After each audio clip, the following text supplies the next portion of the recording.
with another exciting thriller movie released in the year 2019, movie called Evil Intent. Hope you will love it. The movie opens with a shot of an elderly female patient being treated by a lovely nurse by the name of Gwen. The patient is now suffering breathlessness and requests that she be given extra oxygen. As an alternative, the nurse deactivates the oxygen and pushes the air tube, which prevents the patient from breathing. Heartbeat of the patient is put an end to by this action. The nurse then mimics shouting blue code, brings medical personnel to assist the sufferer. In actuality, when the doctor pumps her heart, the nurse is simply observing the door while grinning like a lunatic. Fortunately, the doctor can still save the patient's life.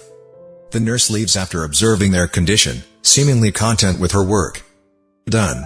Then the picture changes to a huge house with what looks to be a little family living inside peacefully. Mira, the wife, is making breakfast for the husband.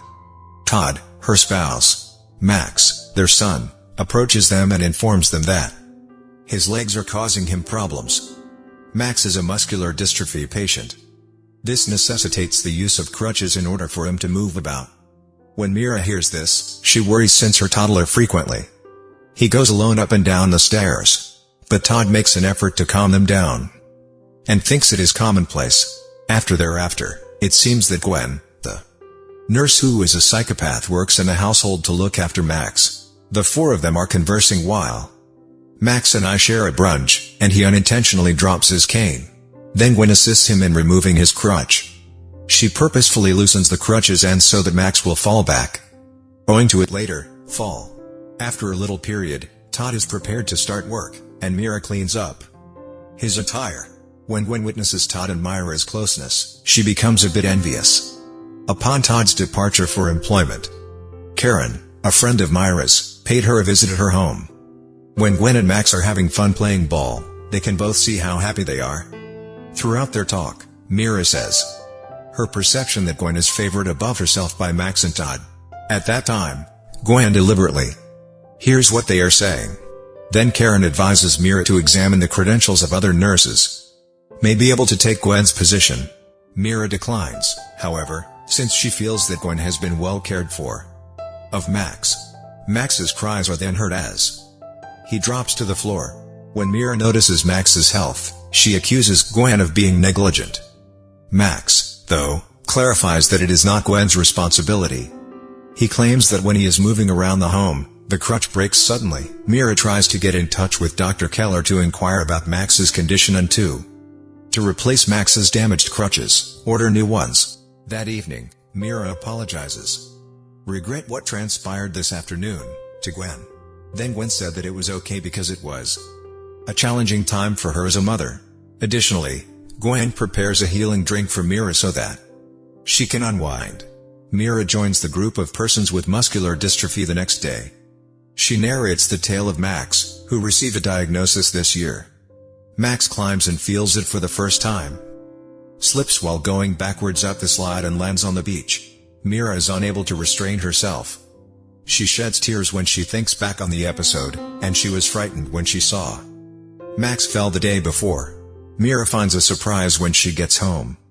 Mira is given another cup of tea by Gwen, who arrives out of nowhere, while Mira snoozes on. Dr. Keller visits the home to give Max a fresh set of crutches as he is sitting on the sofa. Yet Gwen denies Max and Dr. Keller a meeting. She remarks as she prepares to depart that she appears understand Gwen. However, she can't recall where she last saw her. But she's committed to Gwen. She will inform her if she can remember it. When Gwen visits Dr. Keller at her home in the evening, she informs her that she still has memories of Dr. Keller. As soon as Gwen enters the home, she administers a medication and claims that they are acquainted through their time spent working in hospitals. Actually, they were addressing the patient that Gwen tried to murder at the start of the movie.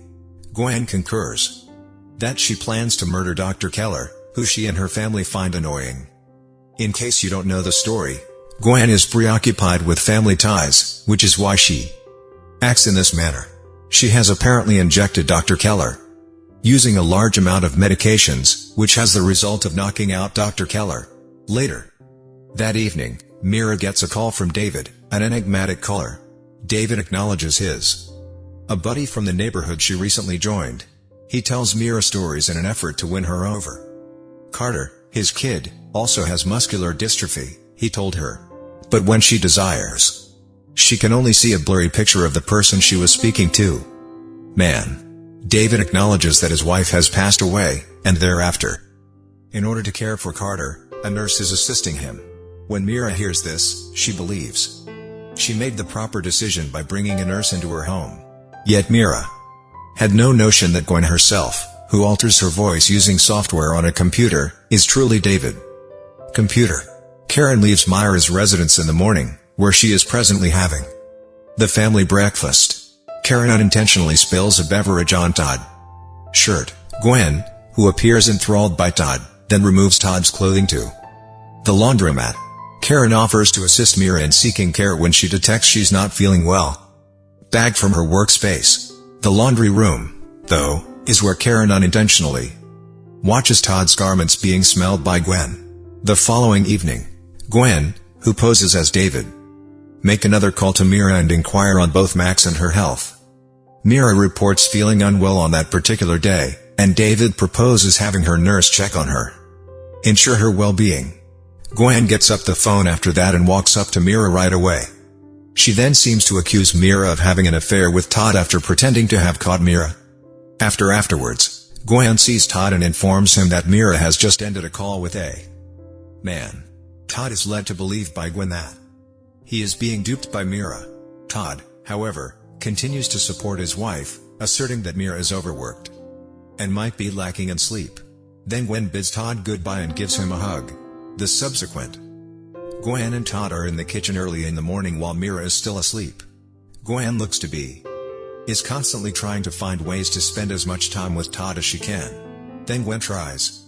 Todd tries to get Mira to touch him, but Mira, who has just woken up, stops him. Even Gwen has taken up all of the chores while Gwen has already cooked breakfast. Because he frequently seen Mira dozing off on the sofa, Todd is concerned for her. Then Karen calls. Mira wishes to express her gratitude to Mira for her lovely birthday flower delivery. Mira, though, is perplexed. She doesn't recall sending it, but she hears it as she hears it. Karen is anxious. She tells her about Myra's health and suggests she consult a doctor. But as it turns out, Gwen is the one who sent the flowers, and she worries that if Mira doesn't remember Karen's birthday, she will. After that, Mira abruptly passes out and begs Gwen for advice on how to go to the hospital. Not to mention anything to Todd. Gwen, however, offers to take Mira's blood and have it taken to the lab instead. After observing that she is ill. Later that evening, Mira again discusses the issues with David inside her home. Shortly later, Todd and Max arrive back, and Mira is on the phone. When Mira pledges to go with Max to his room even if her eyesight starts to blur. Take after him. Likewise, Mira receives a communication from an unidentified party informing. Just as she is ready to doze off on the sofa, he tells her that David is a liar. After that day, Todd attempts to rouse Mira, who is still dozing off on the couch, but instead notices the text message from yesterday night on Myra's phone. Max is also perplexed and wonders why. Recently, his mother has been sleeping a lot. Then, Mira expresses regret to Gwen for having although working 24 hours a day at the hospital, she has a poor reputation. House. But Gwen is content since she is welcomed into this home as if she were a member of the family. When Mira then gets another message regarding David, she just tells him not to annoy her any longer. Mira then coerces herself into reporting to work that day.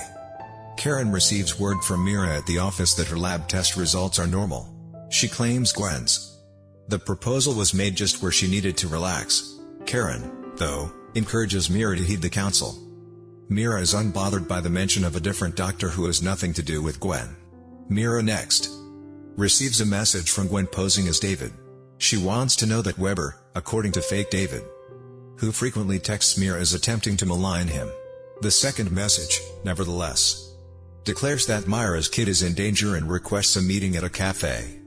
Todd overhears her discussion with Gwen about the person she wants to meet when she is at home. Visited the cafe on Wednesday. The exchange was overheard by Todd, who is dissatisfied since he thinks that his wife had an extramarital affair.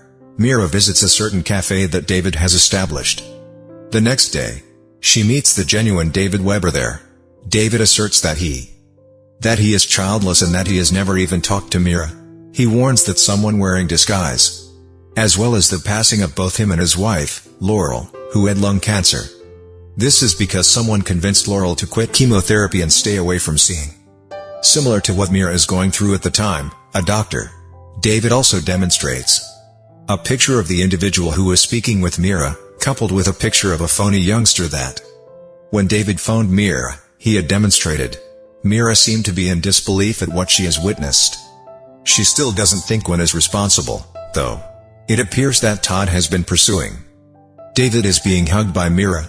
On the other side, Karen pays a visit to Gwen to deliver Mira a new bag design. She is furthermore there because she wants to. The problems at the house with Gwen. Karen claims to have previously seen Gwen sniffing the shirt of Todd. She also makes a threat, saying that if Gwen is playing games with his family, she is also playing games with Gwen. Karen gets attacked just as she's ready to head home, though, backed up by Gwen. Then, Gwen brings Karen to a site where she receives an injection. Before she drives off, she approaches Karen with something. David sends a message to Mira letting her know that he'll be home later than usual for supper. Night. As Max leaves for physical treatment, Gwen joins him. That is when, using the pretext that she wants to meet someone, Gwen sneakily steals Myra's knife and leaves her old acquaintance up with. It appears that when Gwen visits David, they presumably each other's names. She is also aware of David's home's location thanks to Mira. And it. Gwen served as David's wife's caregiver until her death, it turns out. Additionally, she is the one encourages David's wife to cease undergoing medical treatment. She then uses the knife to stab David, drenching him in blood. Deceased body. She then departs from David and takes his suitcase with her. That evening later, Todd, who is upset by his wife's behavior, goes home intoxicated. The circumstance is employed by Gwen to approach Todd. As she leads him to his room, Gwen begins to entice him. But Todd urges Gwen to leave his house, demonstrating that he is still devoted to his wife. Room. The following morning, Gwen welcomes Todd and says Todd was the one who made fun of her the night before. Newly awakened Mira. As he wakes up, he gets a message from David saying that he couldn't sleep since his young boy either sleep or. In the meantime, Gwen wrote the word small boy on the bottle. At this moment, Mira begins to recall that David and Gwen consistently use the same nickname small guy for a youngster. Mira therefore discards the water in the bottle. After preparing, Gwen discovered that the water bottle contained medication powder. Mira then enters Gwen's room where she discovers a book on the application of toxins in health. In addition, Mira discovered additional medications stashed beneath the bed. She moves quickly. She notices Gwen has gone back to her house with Max and exits Gwen's chamber. Gwen is taken aback. Mira should still be asleep, but she is up so early. Then Mira attempts to learn more regarding the medication Gwen gave her. But Gwen arrives unexpectedly with a drink for her and offers guidance. She should get lots of sleep. Max and Gwen will visit the clinic once again for physical treatment. Max rejects Myra's suggestion to forego physical therapy that day. Since a football game is taking place in his treatment office. Once they've gone, Mira goes back to Gwen's room and films what Gwen has done to her there. She calls Todd and then gets ready to go. Mira claims to have proof against you already, Gwen, that she is captured, and she wants to call the police about it. Gwen unexpectedly made her way back home, and it appears that she already knows that the activities have been made known. When Mira inquires about where Max is, Gwen brings her to "I'm Max." Gwen explains her motivation as they make their way to Max's house. All of this because the patients she cared for never treated her like a member of the family, and all she wants is a happy family like Mira, and the only way she can get that is by acquiring, then get rid of Mira. Conversely, when Todd gets home, he immediately, but all he could find was her cell phone. Todd then examines the previously recorded video, documented as proof by Mira. Gwen acknowledges that she is killed as they get to a residence. People like Karen, David, and Dr. Keller have upset her family. When knowing this, Mira seeks for Max right away, only to discover that Gwen has lied to her. Gwen invites Mira to the house and explains that Max is still in treatment. Off her Gwen also says that the knife that was used to Mira was the last to wield the knife, therefore David's death bears her imprint. As we've already witnessed, Myra's blood was also spilled near to David's lifeless body. Blood was requested to be brought to the testing facility. When Mira learns this, she attempts to run away from there, but Gwen stops her. They are ultimately driven into combat. Using a teapot blow on Gwen, Mira escapes the situation where they are fighting each other. The outcome is, when Gwen eventually passed out, Mira promptly sped out of the home in her car. The story's conclusion is hurried, in my opinion, as the movie mainly features Todd, Mira, and Max reunited as a single entity. After all that transpired to Gwen, it is unknown what carried out.